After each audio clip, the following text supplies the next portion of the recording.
បងទាំងស្រស់នួនល្អមានចិត្តស្នេហ៍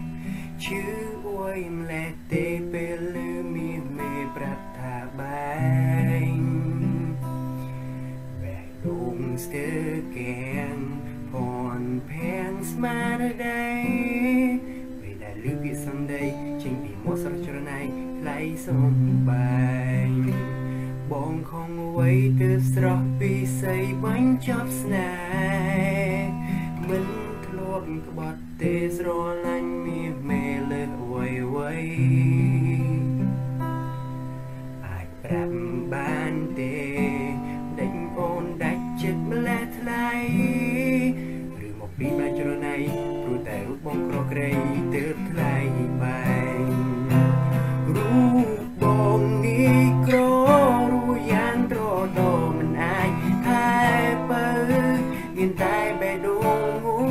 ខ្លៅអំបោសំអូនគុំទៅ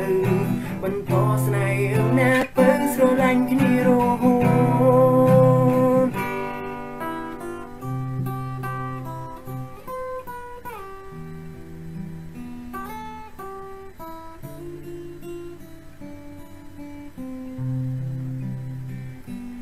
ទូបងប្រឹងប្រែងយ៉ាងណាក៏គ្មានបានការព្រោះស្រង់ជីវ៉ាអូនតាមគ្រួសារមែនទេព្រមលីខិនអើយហេតុអ្វីលេងស្នេហ៍នឹងស្នេហ៍ហេតុអ្វីឲ្យខ្ញុំស្គាល់គេហើយយើងត្រូវបញ្ចប់ស្នេហ៍របៀបនេះរូបបងនេះក្រ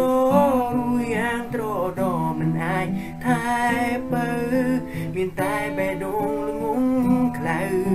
អំបោសំអូនគុំទៅ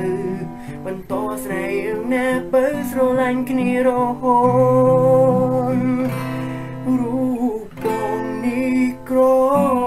យ៉ាងត្រដោមិនអាចថែបើមិនអាចគាត់ឲ្យអូននៅ